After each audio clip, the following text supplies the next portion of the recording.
Should I start now, Chushi? Yeah, actually, your session has limited time, so you can start now. Okay, Yeah. wonderful, wonderful. Okay. Okay, so welcome everyone to our panel on dynamics of household and living arrangement in Asia. We start with Professor Premchand Domaraju's talk on changing families and households in India. He is from NTU in Singapore. Professor Prem? Thank you, Professor Kirti. I'm not sure, I can't see myself here, but I assume we can all We see you. Okay. Okay, now I can see myself. Okay, so I'm just going to be talking about, let me share my screen, give me a second.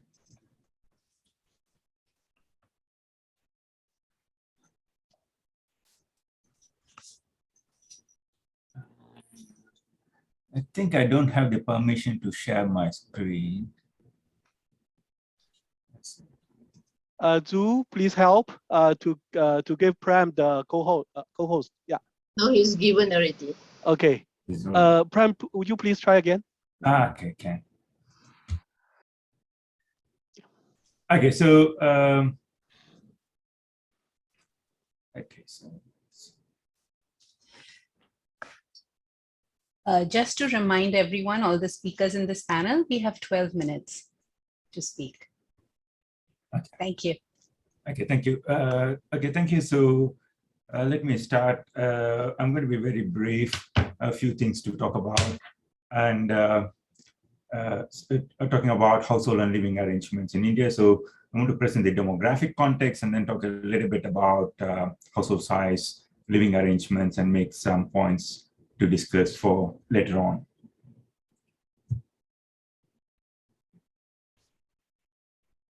Okay, so by one of the features of kind of the pro-family model or any type of production model is to look at the demographic components. So I want to begin by doing that, by looking at marriage to start with. In the case of India, as this particular chart shows, marriage is still almost universal or nearly universal. What we are seeing here is the percentage of women who are never married by age group. And what we see here is by the age of 35 to 39, almost all the women are married. Close to 99% of them are married. So despite the changes that has been happening in India over the last 50 or 60 years, a marriage continues to be a kind of a universal institution. And obviously that has implications for households and household projections. So in that sense, India is very unique among larger countries to have this universal pattern of marriage still existing. We can see that same pattern, similar pattern for men.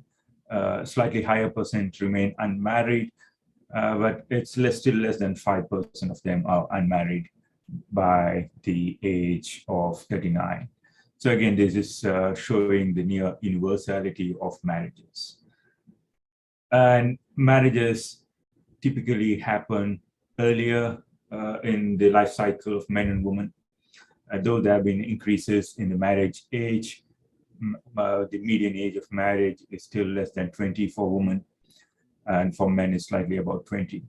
So marriages are universal and early. They're not as early as they were in the past, but by international comparison, they're still quite early.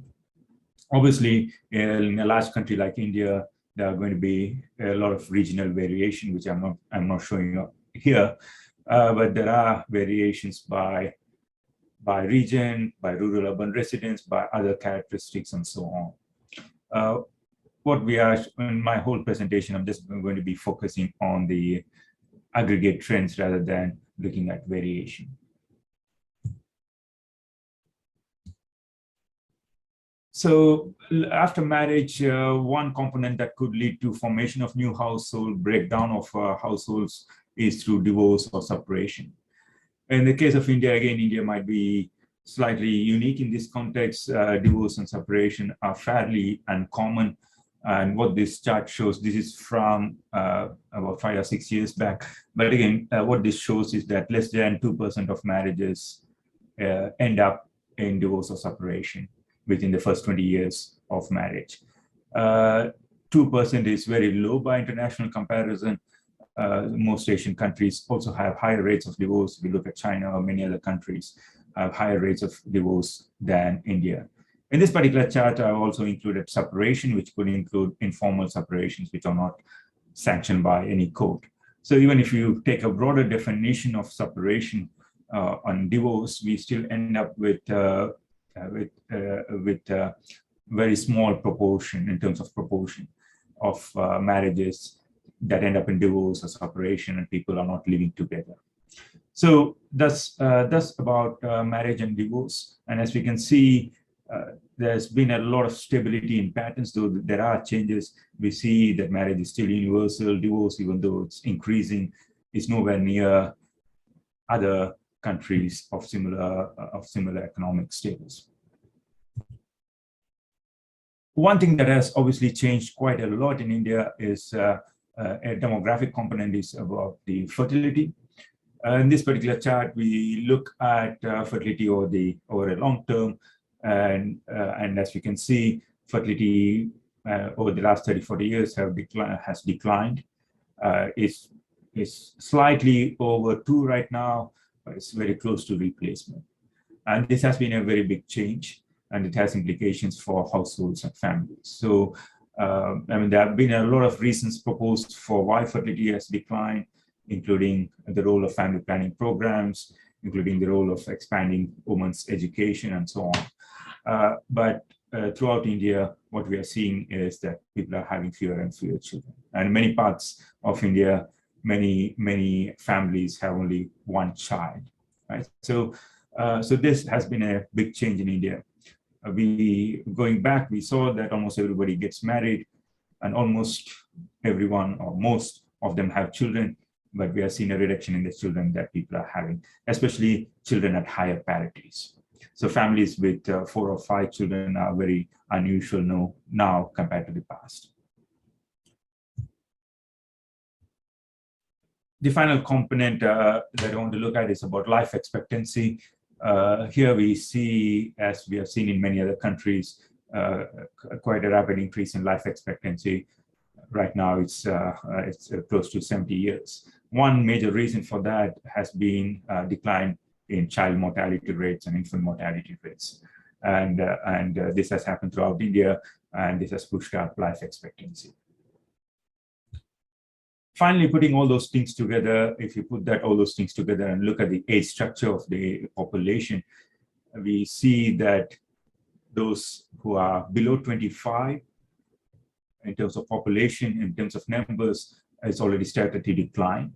The age group that's increasing right now is those in the age groups of 25 and 64. And if you look at the very bottom of the chart, what we see here is that the number of older people, if you define older people as beyond 65, is going to overtake, going to surpass those the children, for children age 5 and younger. So these are big changes. If you look back over the last 50 or 100 years, at no point in time where there are more older people relative to the number of children, but it's going soon. It is what the trends project to happen. So there are age changes in the age structure which have implications for households. And again, this is a similar point from earlier on. We are going to see a decline in households with the household member aged 20 years and older.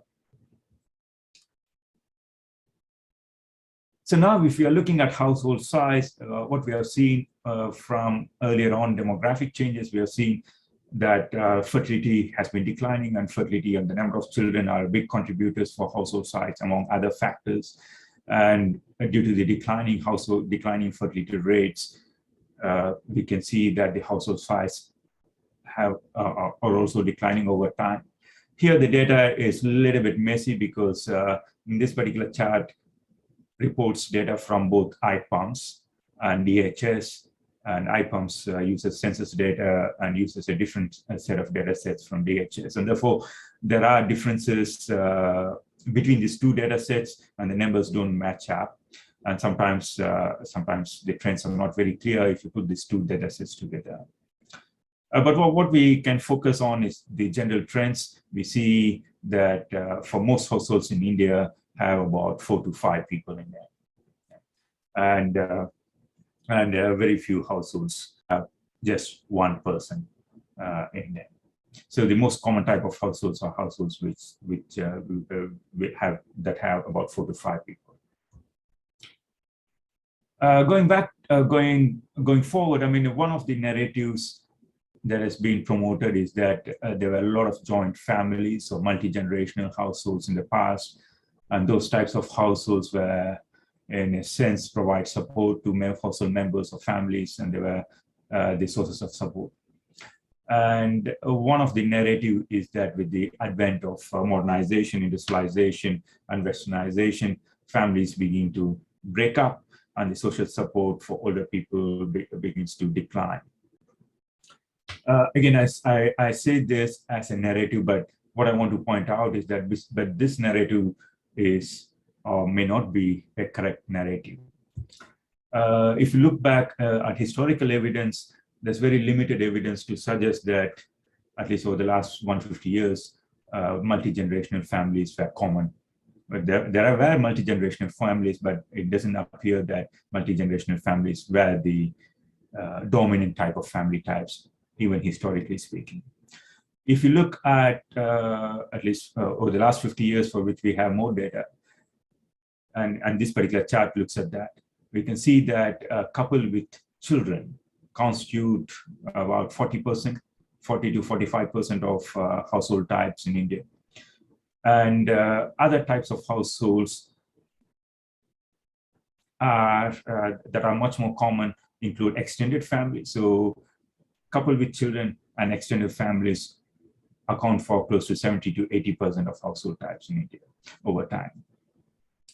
And we also see what we have seen about 1% households, less than 10%, couple only households, again, less than 10%, and other family types, about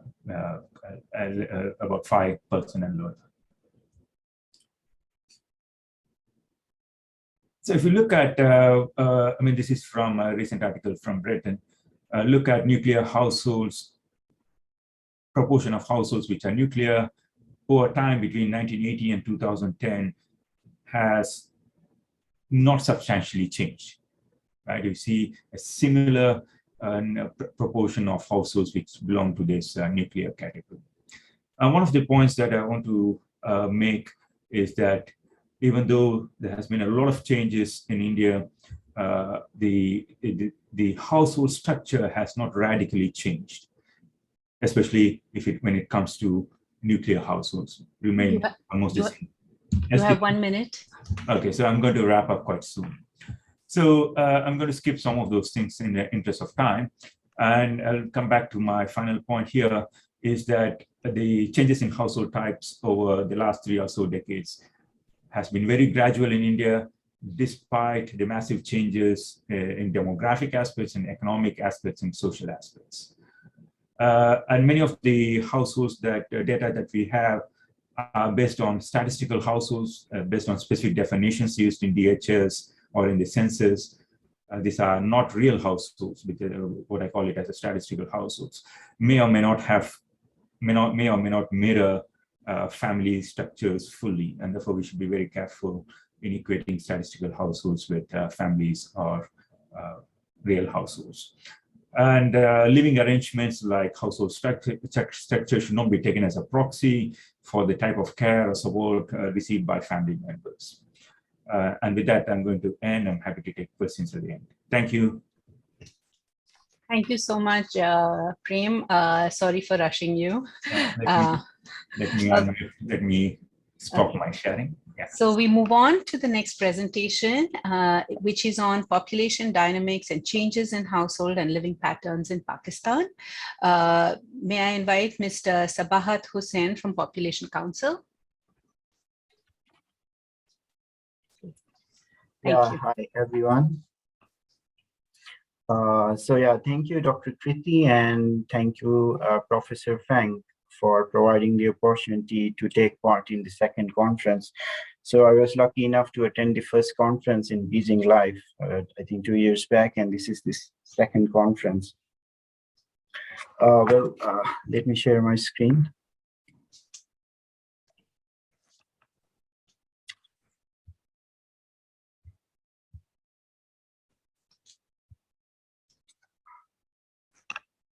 I hope it's working. Yes, now it is. Cool. So yeah, I'll be talking about some population dynamics and challenges in household and living arrangements in Pakistan. So I'm going to quickly start with some background. I mean, the demographic background in Pakistan. Currently, we are having a population of 220 million, and of which over 130 million people are in the age of working age. The population of Pakistan is increased kind of sixfold over the last 6 censuses, starting from 1951 to 2017. And according to the projections by the Population Council and also by the United Nations, we will be having over 380 million population by 2050. So currently the TFR is quite high in Pakistan, which is 3.6. And there is a decline of just 1.3 children over the last 20 years. And currently the average annual growth rate is as high as 2.4% in Pakistan. This slide shows the age structure in Pakistan. So as we can see, I mean, 3 age groups, 0 to 14, 15 to 19, and 60 over. Currently, the age group 0 to 14 is like in the middle. The most rapidly increasing age group is 15 to 19.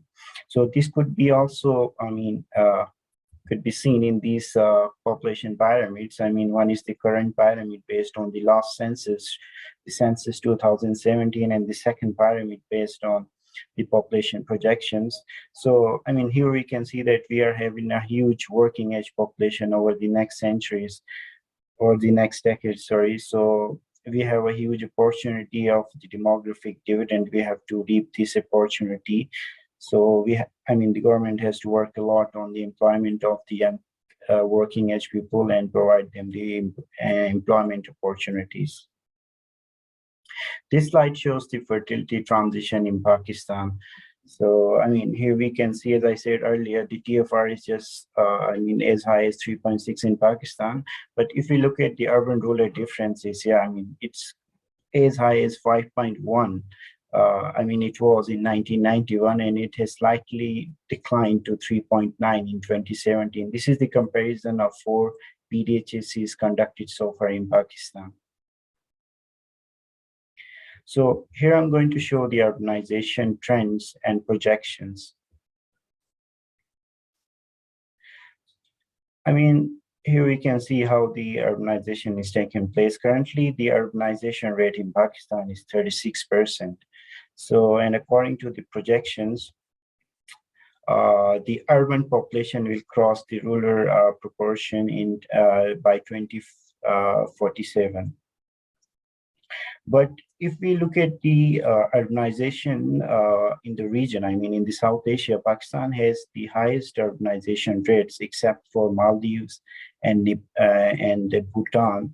But still, I mean, urbanization is one of the factors which, I mean, very important for the economic development of Pakistan. I mean, as we can see from the rest of the developed nations, I mean, if there is more urbanization, I mean, all the indicators like population indicators like TFR and family planning indicators will improve. So we are expecting some more urbanization to be happening in Pakistan. This slide shows the household sizes in Pakistan. Now I'm going to talk about the household size and structure in Pakistan. So I'm presenting the current situation in Pakistan, and based on these situations, I'm thinking to do the projections with the help of Professor Feng and team. So how we can project these household size, amenities, and structures, and everything, you know, to, of course, for informed decision making in Pakistan. Because no one has kind of worked on these kind of household projections, but we have done the population projections. So the highest household size is kind of in the Fatah region. I mean, it says high as 8.6, followed by Khyber Pakhtunkhwa province. And the lowest household sizes are seen in the province of Sindh.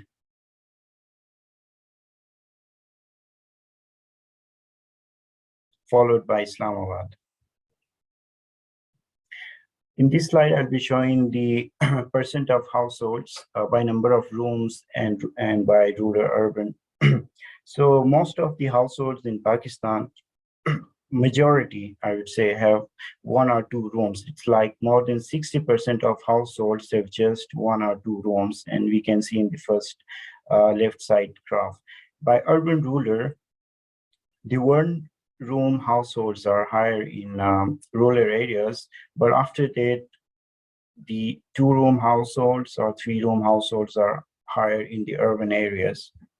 So it can be also, evident from this graph. For example, the households with 4% or 5%, there are like 1.6 million households who are having only 1 room with 4 persons. Likewise, the households who have 5 persons, they are having, there are 1.6 million households again with just 1 room for 5 persons. So this graph is very, kind of shows not a good situation of, the facilities for household members. So this graph shows the ownership of households in Pakistan, in urban areas, in rural areas. So in Pakistan, yeah, majority of the households, like 82% are owned actually, and 11% are rented. But there's a difference between urban and rural areas. For example, while like 90% in rural areas are owned by the people, whereas in urban areas, 24% of households are kind of on rent.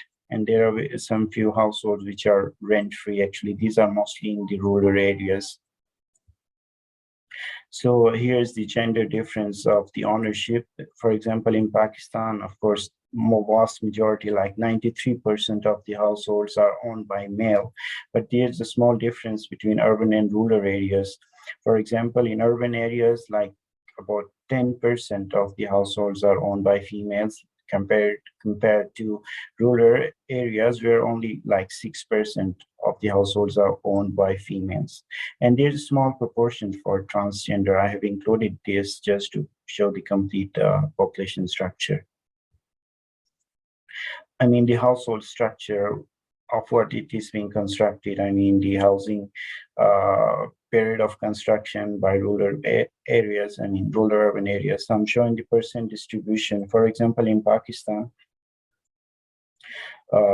under construction are just 1.9%. And well, in urban areas, we can see that under construction households are higher in urban areas as compared to rural areas. Sorry. So the majority of households are like, 40 to 50 years old. So just coming back to the household amenities in Pakistan, for example, 44% of households in Pakistan are having a water from inside tap water, and there's a difference between safe drinking water and non-safe drinking water. In urban areas, more people are having access to safe drinking water as compared to rural areas. What are the source of cooking fuel in urban and rural areas of Pakistan and in overall? There's a huge difference between rural and urban areas. In rural areas, the major source of cooking fuel is like wood, whereas in urban areas, it's 76% for gas. So, it also links with the health of the people. For example, rural people are really vulnerable to, I would say, the smoke and stuff, because they are using wood for their cooking fuels, whereas in urban areas, like near to 80% are using gas. Source of lighting by urban rural. like 82% in rural areas have access to electricity.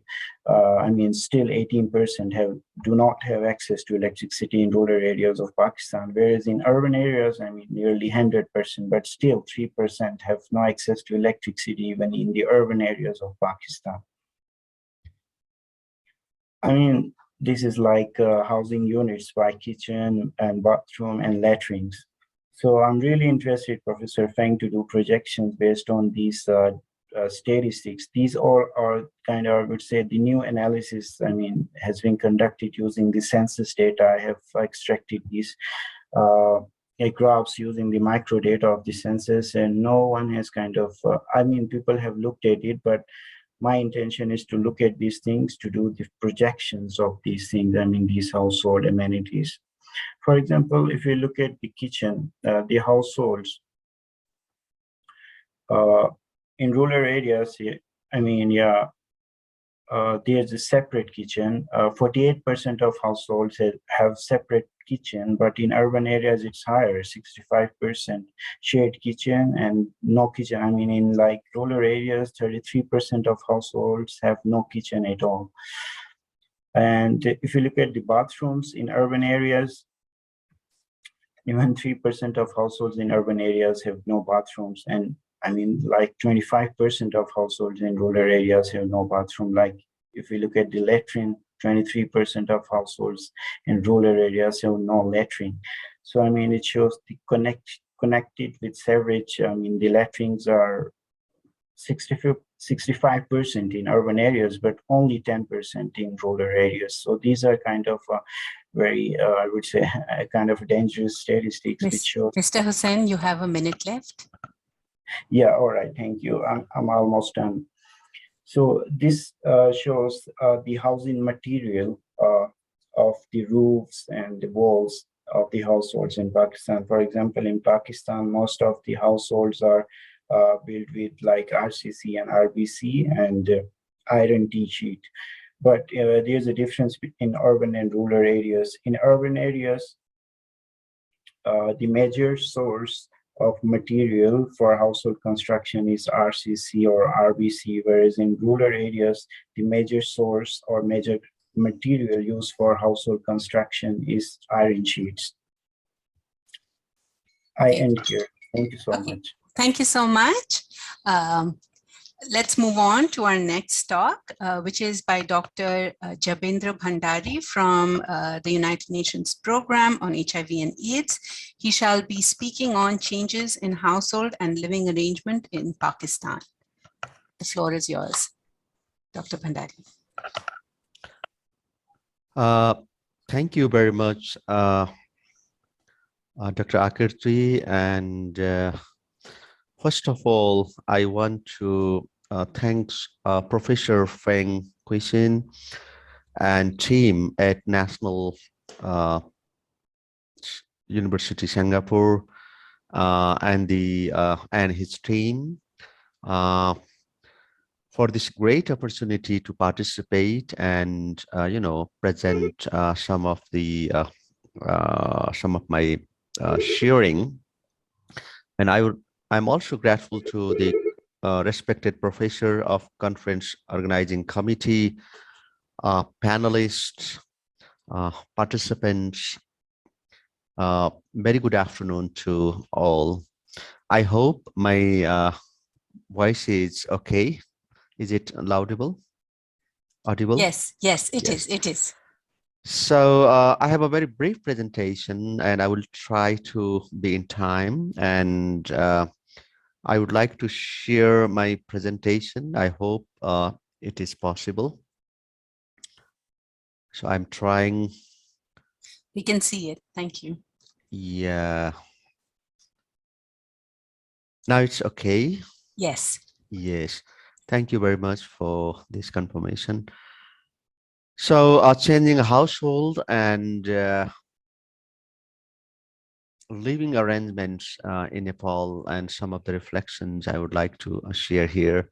So Nepal in Asia, South Asia, it is a small country.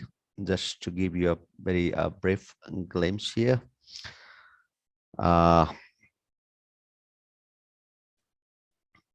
I would like to share some of the highlights that might be of relevance for the housing and these living arrangements, some of the demographic patterns. Uh, a rapid demographic changes from high mortality and high fertility society to low mortality and low fertility in case of Nepal. Size and age structure of populations have profound impacts on societal processes and development in most of the societies, and similar in the case in this part of the world. Demographic dividend and demographic window of opportunity to reap economic and societal benefits in Asian economies. And we all know that aging in transition that is followed by fertility and mortality transition and intergenerational gaps that have profound impacts on families and communities. Regarding population data, in Nepal, Central Bureau of Statistics was established in 1959 under Statistics Act 2015 as a central agency for the collection, consolidation, processing, analysis, publication, and dissemination of statistics. It generates timely and reliable mainly through the operation of censuses and surveys. The main objective is to avail data to government agencies and other partners for national policies, strategies, plans, and development, and that produces national account estimates to measure the economic growth. And the population atlas of Nepal, and you can see the government of Nepal and the map of Nepal, and basically the National Planning Commission Secretariat, Central Bureau of Statistics, takes the lead responsibility to conduct national population or other household surveys and other living standard surveys in a variety of development sectors. More importantly, there are Nepal Living Standard Survey and Nepal Multiple Indicator Cluster Survey, Nepal Demographic and Health Survey, which is quite, prominent and popular in terms of having evidence and data for, health and population policies. Recently completed surveys are Annual Household Survey and Nepal Labor Force Survey and Population Census 2021, which is recently completed. I mean, 2 months ago it is completed, but the further data processing, management, and analysis is in progress. So hopefully in next few months, we'll have some preliminary analysis of the data available. About annual household survey, and the annual household survey is a nationally representative household survey carried out to update the information on the consumption pattern of the Nepali households collected in Nepal Living Standard Survey. Annual household survey is the 5th survey of its kind. The first one was carried out in 2012-13, following the structure of the Nepal Living Standard Survey. Basically, the household surveys provide estimates of some major socioeconomic indicators, as we know, which would not be possible through other surveys like Nepal Labor Force Survey or Nepal Living Standard Survey. Although the major thrust of annual household survey is on consumption and employment situation, other sectors like education, housing, and demographic characteristics are particularly included. I would like to share some of the, data on household and housing facilities. The average size of family in Nepal is 4.6%, which is 4.2 in urban and 4.2 in rural areas. Nearly half, 47.2% of the household heads are in the age group 30 to 49 years, and 25.9% households are headed by female members, which must be due to the high proportion of male labor migration. And as you know that from Nepal, there is a high flow of, labor migration to different countries, informally to India, but formally, officially to many other countries, including Malaysia and the Gulf countries. Nepalese houses are mostly having outer walls that is mud bonded bricks, stone 37.6, which is predominant in rural areas, which is 49.3% in rural and 20.4% in urban. If we analyze the population, I mean the demographic situation, the analysis showed that Nepal has not only already experienced the onset of its demographic transition, but that in fact it is experiencing rapid demographic change as a result of positive socioeconomic developments. Over the years, we have observed significant decline in mortality rates, fertility rates, and population growth, rapid improvement in life expectancy.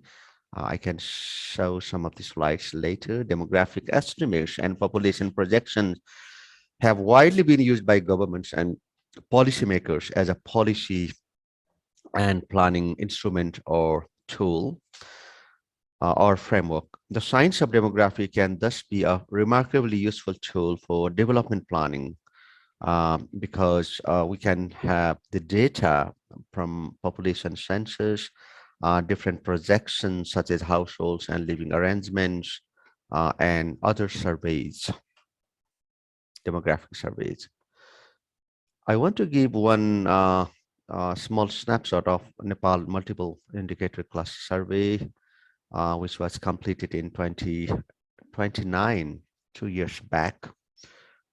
This is a national survey of 12,800 households, just to have some information that the access to electricity and telephone and media and use of information technology, because these are also related to living arrangements. So, so analysis showed that around 90% of household members have access to electricity, although there is variation from rural to urban and across provinces also.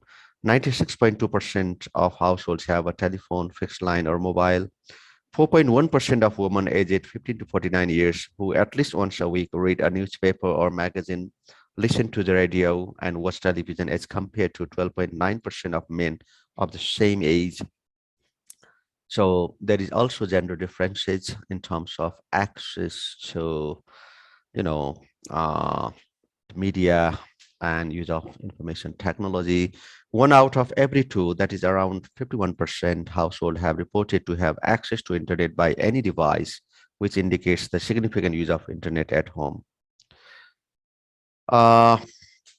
Just to give you some demographic data, particularly the total fertility rates from 1980 to 2015, we can see there is a gradual decline in total fertility rate. Nepal total fertility rates, crude death rates, life expectancy, and birth from 1980 to 2050.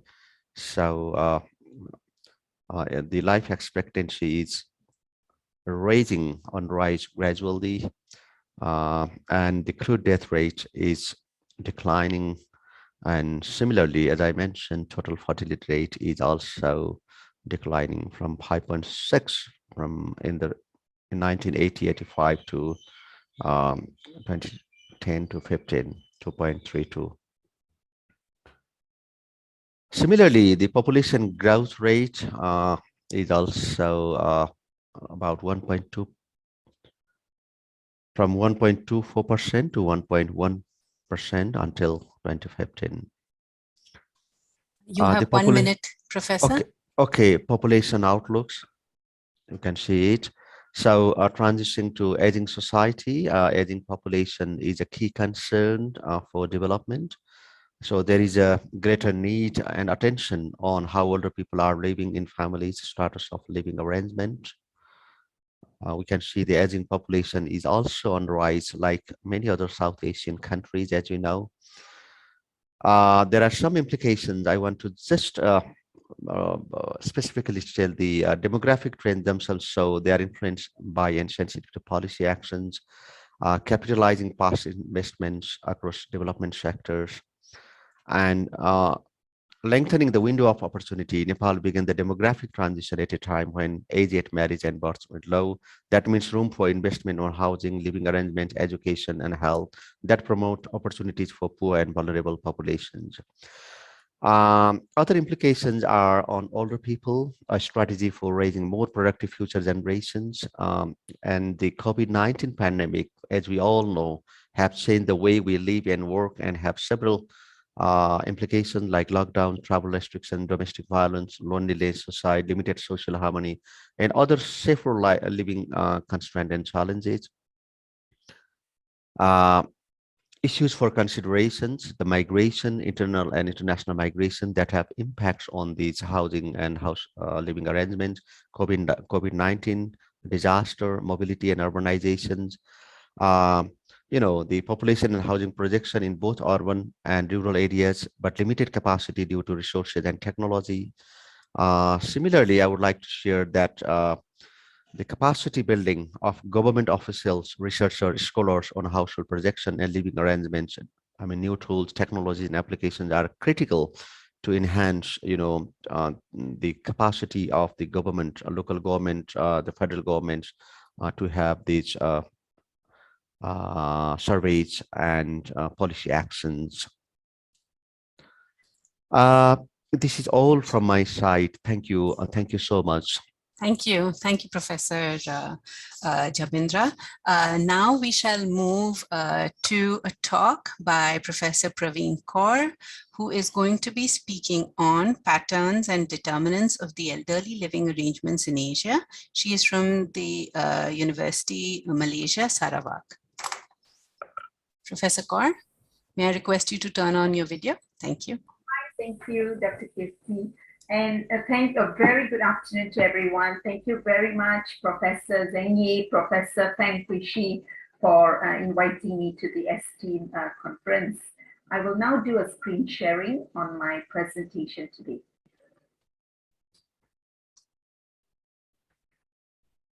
Great, we can see it.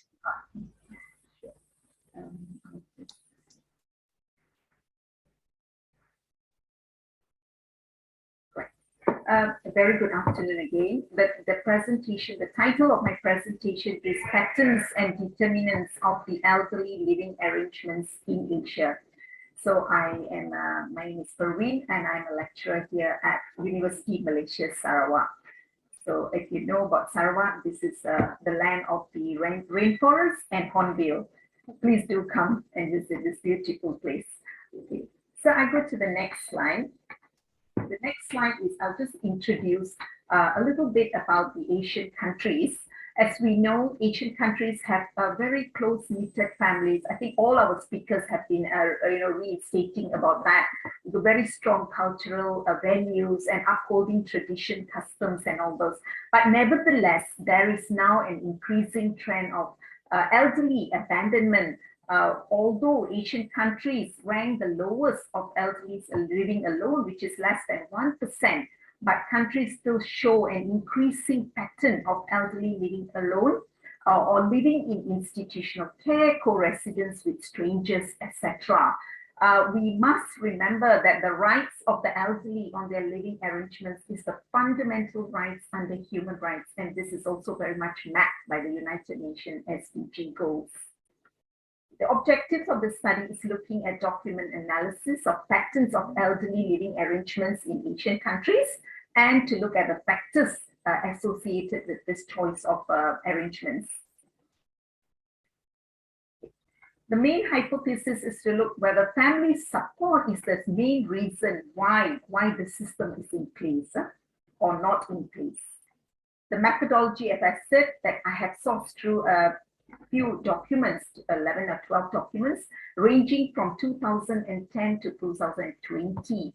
And these documents are research done in Asia, India, Bangladesh, Peninsula, Malaysia, Southeast Asia, China, focusing mostly on familial support, financial, and health, etc.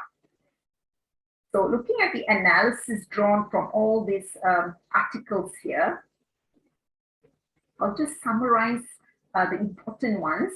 The first one I would like to talk about is India, done in 2012, where 40,000 persons or age 60 and above were looked into under the National Family Health Survey. The results are looking at the association between lack or inadequate family support with increased mortality and poor health among the elderly in India. So it was found that the elderly living alone are actually 1.5 times more suffering from asthma, 2 times more for TB, 2.8 times higher for malaria, and 3 times higher for jaundice. Looking at looking at Asia, another article done in 2015. This is a trend of significant increase of one-person households in 15 countries in East Asia, in Southeast Asia, and South Asia. This research was done based on a consensus and large-scale household survey using longitudinal and comparative analysis. So the results showed that one-person household in Asia is becoming a common trend in Asian community, and there is also pattern in living arrangements of elderly living nearby to their children in Asian countries like Myanmar and Thailand. And the conclusion was living alone is not associated with loneliness. So this is a very different finding. And financial constraints.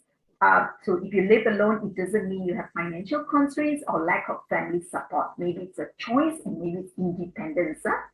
Elderly with constrained financial assistance are better off to live alone. This was what the research found out. In Bangladesh, the study done in 2010, data collected from 7 villages in rural areas. And the results looking at the studies on gender perspectives of elderly women of Bangladeshis focusing on living arrangements, health status, and abuse. 50% of elderly women ranging from the ages of 70 to 79 years old were actually living alone. Mostly were economically independent, or they were abused women who were living alone. And 35% of these elderly women abused were mostly mentally not well. And they were abused due to also poverty reasons. So the conclusion drawn was that elderly women's condition in Bangladesh is very much at a disadvantage due to lack of familial care, and the importance must be, due attention must be paid to provide secure later life of the elderly, especially female elderly in Bangladesh.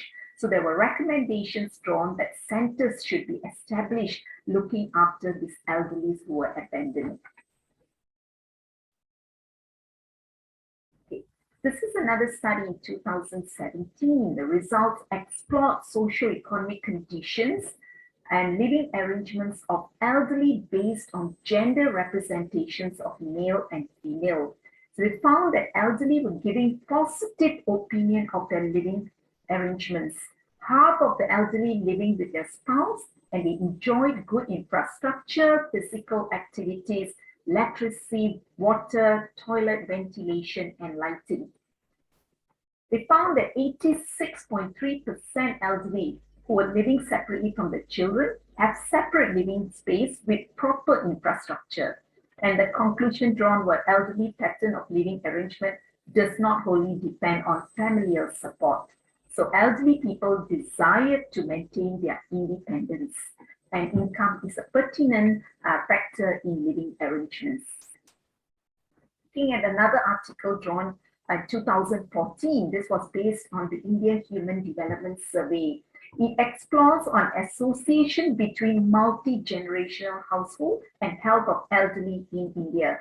So the results showed that elderly living in multi-generational households have the lowest level of short-term illness, and living with spouse, adult children, and young grandchildren experience the highest health gains.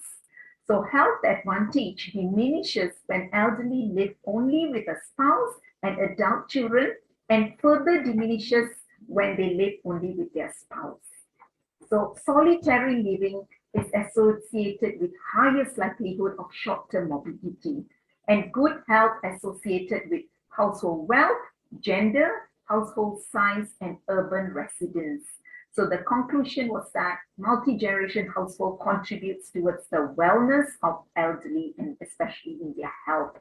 The study was also supported by Chen and Liu 2014, Chen and Short 2008.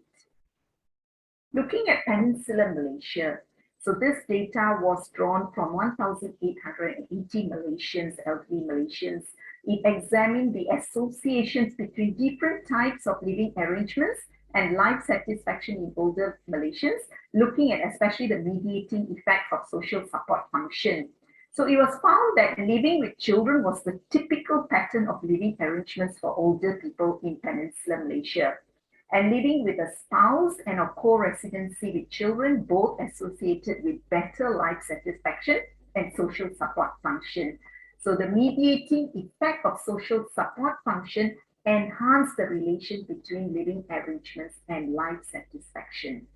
So types of living arrangement directly and indirectly through social support function, it actually play a very important role in predicting life satisfaction for elderly people in especially Peninsular Malaysia.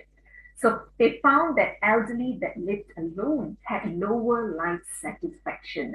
And these findings were supported by Ya, Bok, Shin, Ng, and Lee that showed higher life satisfaction for adult elderly living with children, and also social support system of function related to greater life satisfaction. Looking at Southeast Asia, the study is drawn 2013, census from Cambodia, Malaysia, Philippines, Thailand, and Vietnam. So the results show that living in an extended household was the most predominant type of living arrangement among elderly in Southeast Asia. But the trend is declining over time, and the proportion of living in one person and nuclear households is on the rise. Gender difference plays a very important choice of living arrangement. It was found that more women than men live in a one-person and extended households, whereas more men reside in a nuclear household. So it was also found a high proportion of elder women living alone compared to male elderly in Malaysia and Vietnam. So the proportion of living in an extended household differs by age, marital status, sex, level of education, and place of residence. In China, 2017, this population census was drawn in 2000 and 2010. It was found that size and structure of household have reduced tremendously, and the trend of elderly people's living arrangement has reformed. So the proportion of the elderly people living with children already decreasing, and the proportions of elderly people living alone, living with spouse independently are largely increasing. So the changes and trends show that differences also existed between urban and rural regions. So one generation households have increased from 21.7 to 34.8. And 50% of households which aged 65 and above opted for living alone. So large portion of elderly people in rural regions live with adult relatives, comparison to urbanites where elderly prefer to live with their spouse. You have one more minute remaining. Urbanization has also influenced the living alone. So again, we can see in India the same trend where 85% of elderly are now living co-residence with children. I think this was also echoed by all the speakers. So family in India continue to be a significant social institution for the care and support in India. Looking at the conclusion here, we can say that many studies found that Asian elderly pattern of living arrangement are still very much family oriented. Nevertheless, there is a diminishing in this trend. So their preference to live with children is coming from their cultural norms, and their values. So living alone, driven by many factors such as socioeconomic background, abusive experience, income, health issues, privacy, and freedom. So it should be highlighted that society has to play a very important role here in providing for the elderly a better place. And government should upgrade their policy on financial assistance, especially on societal aging. With that, I say thank you very much and thank you for your time. Thank you, Professor Kaur. Now we will hear from Professor Yu Ying Tong. She is joining us from the Chinese University of Hong Kong. She shall be speaking on what if reality does not meet desire, living arrangements and depression among older adults in China. May I request you to turn on your video? Me? Yeah. Oh, yeah, there. I see you. Okay. Okay. Yes. Thank you. We can see your screen as well. Okay. Thank you, Kitty. Nice to see you online, and thank you for your invitation. It's nice to be here. So I will present a Chinese case. It's about living arrangement and the depression among older adults in China, considering about the living preference. So I will give an introduction. Living with children in later life is part of the social norms in China, like a 三代同堂, like the 3 generation living together, 4 generation living together is always culturally desirable. The modernization, however, bring challenge to the co-resident traditional. In the meantime, with the increase of the economic independence, older adults may develop preference on living alone. Living independently, it becomes less clear whether intergenerational co-residence may benefit older adults in contemporary China, considering the possible discordance between reality and their design. So intergenerational co-residence and the living well-being and psychological well-being could be explained from different perspectives. Living arrangement involves the role expectation across people. There are negotiation and interest balancing within the household members. There are both benefits and the cost of the intergenerational co-residence. For instance, there are family conflict perspective emphasize the negative impact for the members when they are co-residing. And there are family support perspective emphasize the positive influence of the co-residing on the older adults' well-being. What's less discussed is how personal preference may have contributed to the mixed impure finding over the effect of the intergenerational co-residing. That means we need to take into the elderly per se, they should be the agency to consider if the co-residence could benefit their well-being or not. So that's why we need to consider whether there's an inconsistent between the design and the reality. So present design of the living arrangement may confound the association between the living arrangement reality and the psychological well-being, because a personal living arrangement may kind of predict their reality of the reality of the living arrangement, and also predict the psychological well-being. So this should be taken into consideration, and it's the important confining factors. So all adults may experience a living arrangement discordance between design and reality due to limitation constraint in their life, such as individual capability and family resources. So living arrangement discordance may be the source of the psychological distress. So previous study also has thought about the living preference on the living arrangement influence on their well-being. However, there are some research gaps. For instance, there's a pre-treatment bias contributed by family resources and personal preference. And among studies which have considered the living arrangement preference, they examine how living arrangement preference moderates the association between intergenerational co-residence and well-being. And the measure on living arrangement preference, most of the time it's just a co-residence or not, but it did not take into consideration the other kind of the living preference, and also did not take into consideration of the marital status when they are talking about the preference.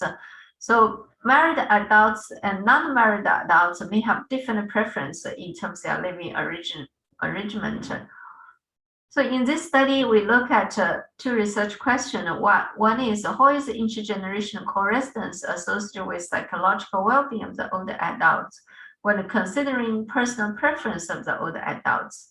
And what would be the health consequence of the living arrangement discordance between reality and design among older adults?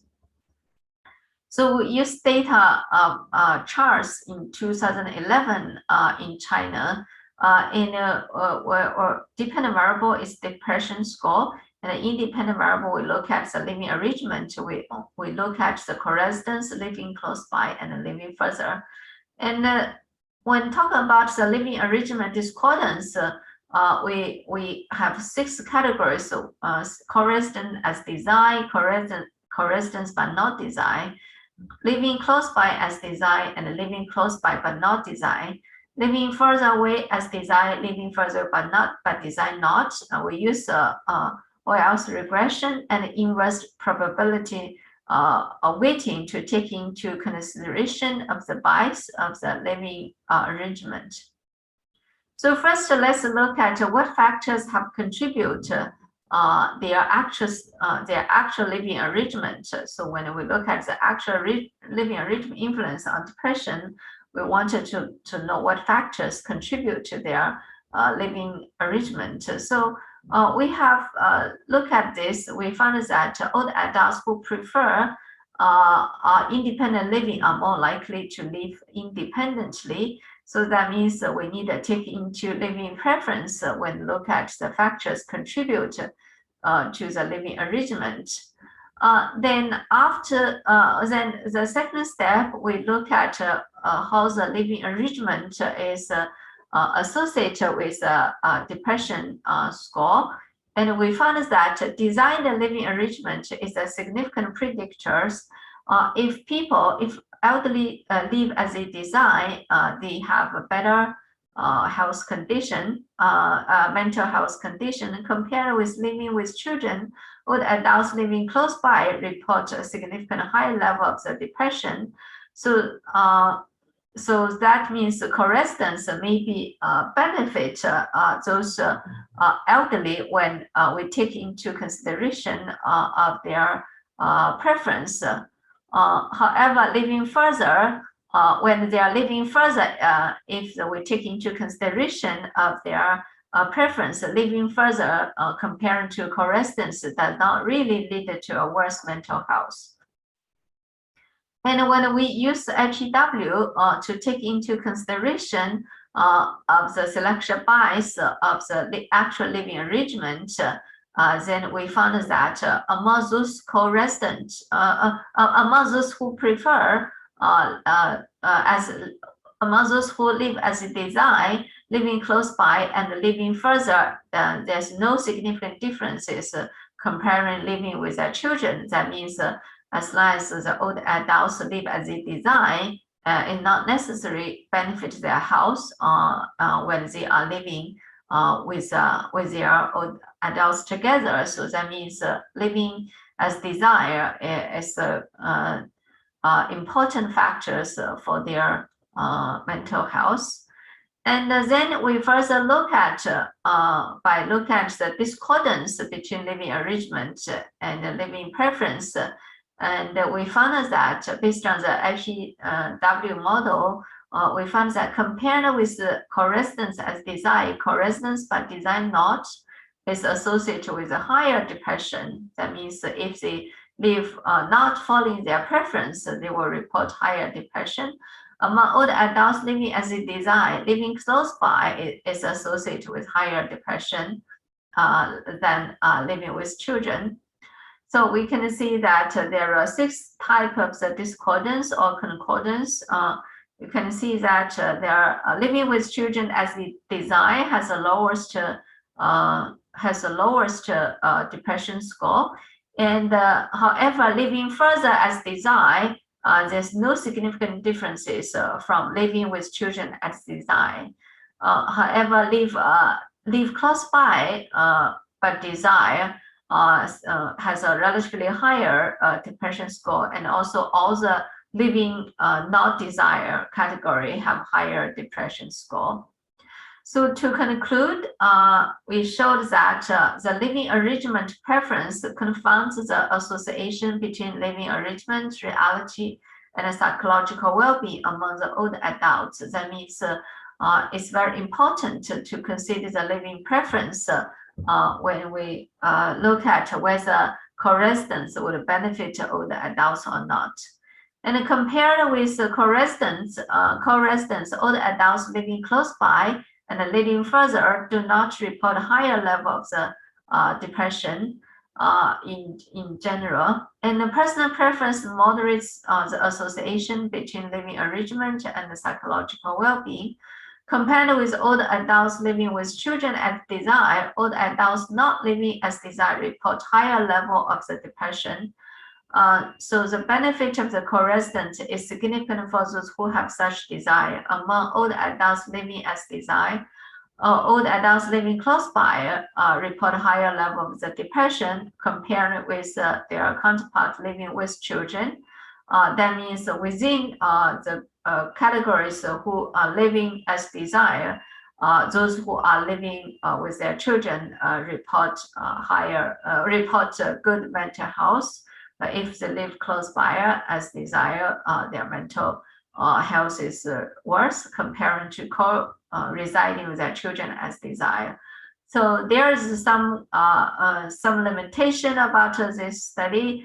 For instance, the mechanism like why living close by as desired report higher level of the depression score comparing to older adults who live with children as desired and living children as desired, living further away from children as desired.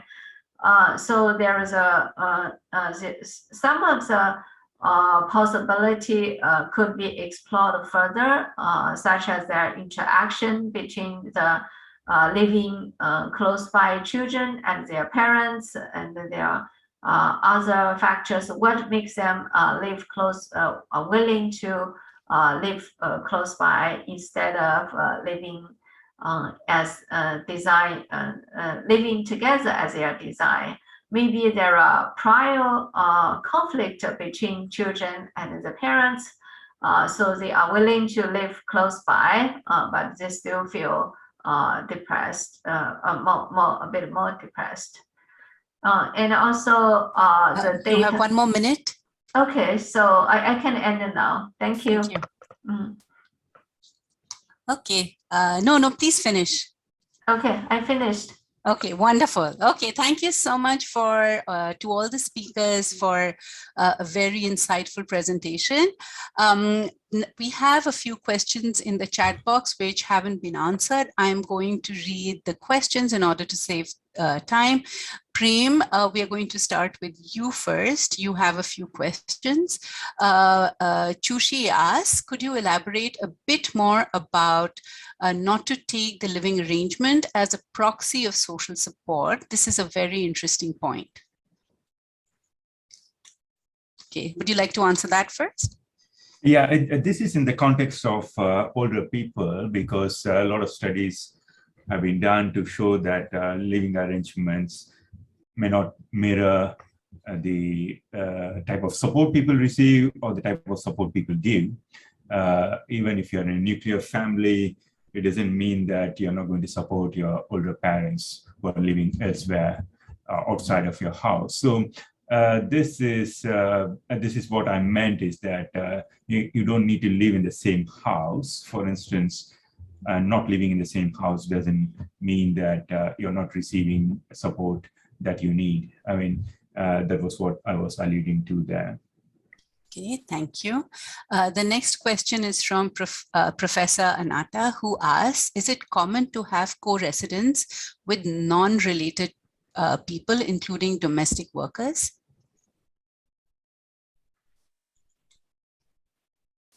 I mean, with domestic workers are fairly an urban phenomenon, and I don't know the numbers, but it is possible in urban areas to live with non-relatives, because the type of housing, as in many urban areas, are very tight, and you need to share houses, right? It's not, especially if you're migrating from rural areas and you want to live with somebody else, then it's in urban areas, yes, people do live with non-relatives, non-related person, especially new migrants who come to urban areas seeking work, low-wage work.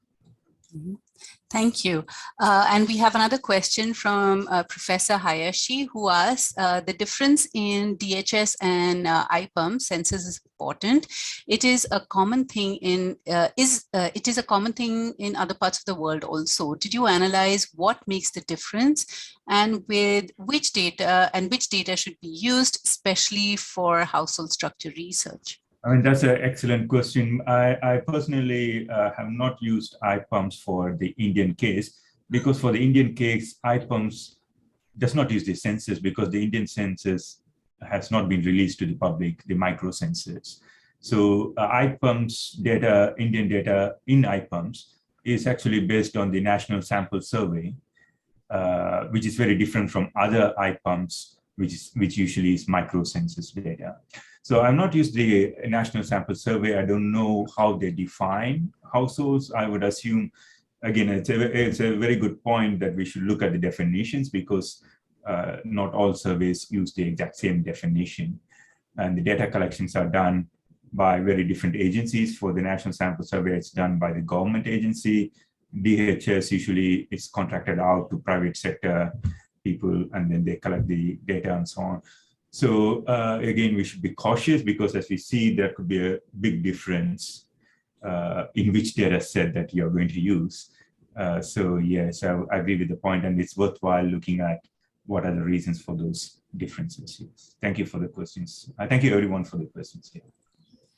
Thanks, Prem. Now we shall move to the next set of questions. Now this is okay. Now this is to Professor Bhandari from Evi Nurivin Arifin, who asks, I'm wondering about the living arrangement in Nepal. Could you share with us the types of living arrangement? Specifically, are there many people living alone at older ages?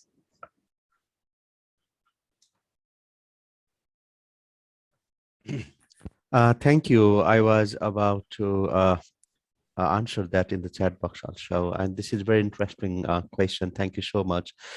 So far, the details of the status of the living arrangements are not available at the moment, but basically the new census 2021, which was held in this October-November, have those data to be analyzed. Hopefully we'll get that in details, hopefully in a few months. Regarding the evidence of the older people living alone in the families, yes, and there are cases or examples of older people living alone in the houses, basically due to high migration to other countries, but also from rural to urban migration also. In this case, the government of Nepal is trying to have those information. As of now, so far, in my knowledge, there are any research or assessments on this, and hopefully the government and other development partners are trying to address this issue in terms of carrying out the research or studies in their interventions. Yes, so that's all from my side. Thank you. Thank you, Professor Bhandari. Now we move on to questions for Professor Kaur.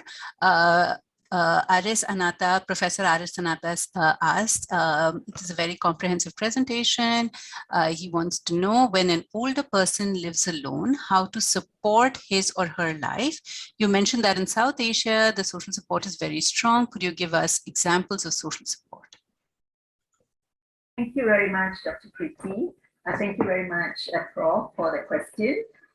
Firstly, I would like to I have pride in saying that the system in our country, the system in our country or in Asia, Southeast Asia and Asia, it's still very much, sense of responsibilities there.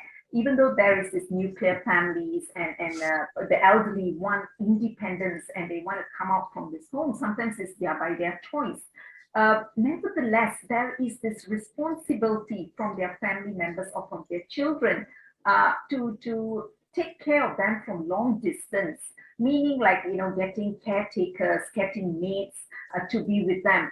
I've not seen any abandonment cases like, of such, but yes, living alone, yes, but not abandonment. So I think the sense of responsibility is very much embedded in the culture, in the stigmatization, and those kind of labeling. So I think that responsibility is there. But nevertheless, let's say somebody who doesn't have family, immediate families.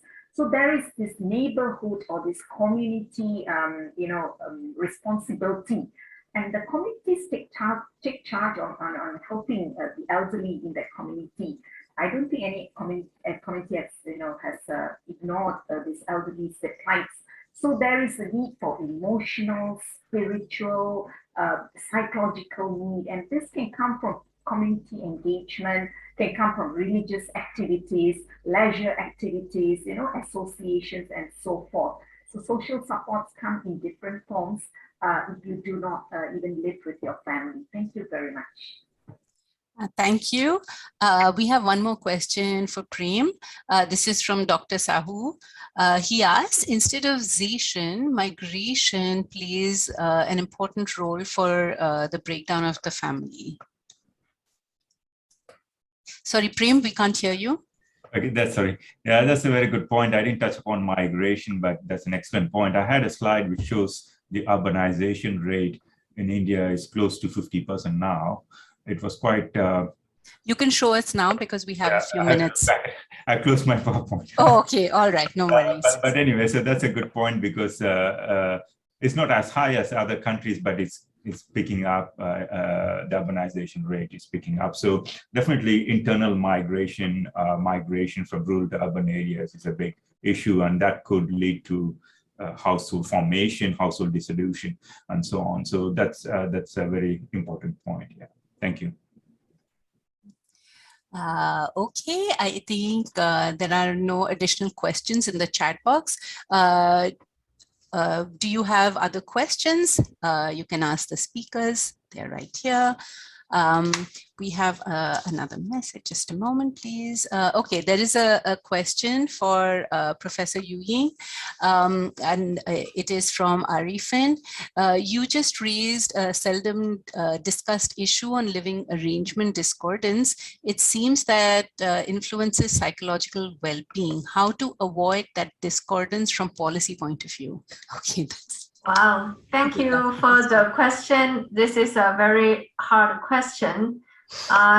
I don't have a answer from the policy point of the view, but maybe a related point of the view is that in our paper, in the discussion section, we are trying to discuss maybe the society can lead, especially in Chinese society, to try to educate the elderly to reduce their kind of a child-centered attitude in their life, because the Chinese parents are often child-centered.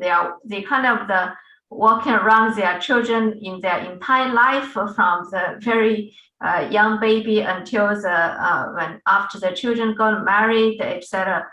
So maybe they should try to become kind of a more independent, accept the challenges. So the government, of course, can provide more support to elderly, like create a better atmosphere, like autonomy living, the good nursing home, and like a old age community. So provide more kind of the products, choices for the elderly people, so that they do not rely on too much about their children. So this kind of the discordance, maybe to some extent, could be avoided because they could have more choices. Thank you. Thank you. I'd like to thank all the panelists for their insightful presentations and the rich question and answer session.